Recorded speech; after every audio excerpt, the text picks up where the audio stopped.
அனைத்து உரிமை குரல் நண்பர்களுக்கும் வணக்கம். யாருக்குமே தெரியாத ஒரு விஷயத்தை தற்போது கல்லூரி மாணவர்கள் பார்த்தீங்கன்னா தோண்டி எடுத்திருக்காங்க அப்படின்னு தான் சொல்லணும். இந்த விஷயம் குறித்து தான் தற்போது இந்த வீடியோல முழுக்க பார்க்க போறோம். வாங்க பார்க்கலாம். தற்போது சென்னைன்னு மட்டும் இல்லாம தமிழ்நாடு முழுக்க இருக்கக்கூடிய முக்கிய கல்லூரி மாணவர்கள் பார்த்தீங்கன்னா நாம் தமிழ் கட்சி குறித்தும் தமிழ்நாட்டில் எந்த கட்சி ஆளுமையாக இருக்கு அப்படின்றத குறித்து ஒரு கருத்து கணிப்பு நடத்திட்டு வந்துட்டு இருந்தாங்க. இந்த கருத்து கணிப்புல சென்னை கல்லூரி மாணவர்கள் மற்றும் லயோலா கல்லூரி மாணவர்கள் வெளியிட்டிருக்கக்கூடிய தகவல் பார்த்தீங்கன்னா உண்மையிலேயே ஆளுங்கட்சியை ஆட்டம் பண்ண வச்சிருக்கு அப்படின்னு தான் சொல்லணும்.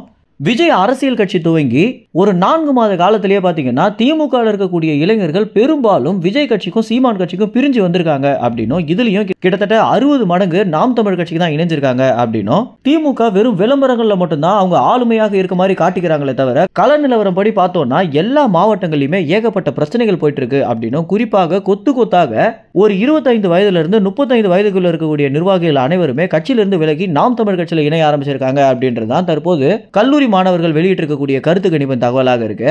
இந்த கருத்து கணிப்பு தகவல் இப்படி இருக்க காரணத்தினால பெரும்பாலான முக்கிய ஊடகங்கள் பார்த்தீங்கன்னா இந்த தகவலை வெளியிடவும் மறுத்திருக்காங்க. இதனாலதான் இந்த தகவல்கள் பார்த்தீங்கன்னா தற்போது தமிழ் தேசியத்திற்கு ஆதரவாகவும் அதற்கு பிறகு யூடியூப் சேனல்ல முக்கிய அரசியல் சேனல்களுக்கு பார்த்தீங்கன்னா இந்த ஒரு தகவலை கொடுத்திருக்காங்க. இதனால இன்றைய தினம் இந்த தகவல் தான் அதிக அளவில் ஷேர் செய்யப்பட்டு வைரலாகவும் மாறப்போகுது.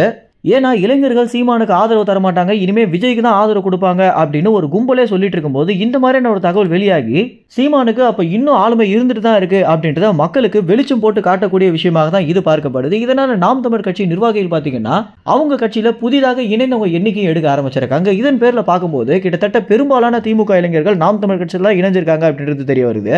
இந்த வீடியோ பார்த்துட்டு இருக்க நீங்க ஒரு நாம் தமிழ் கட்சி நிர்வாகியாக இருந்தீங்க அப்படின்னா உங்களுக்கு தெரிஞ்சு எத்தனை திமுக நிர்வாகிகள் கடந்த ஆண்டுல நாம் தமிழ் கட்சியில இணைந்திருக்காங்க அப்படின்றது உங்க கமெண்ட்ஸ்ல தெரிவிங்க. நன்றி, வணக்கம்.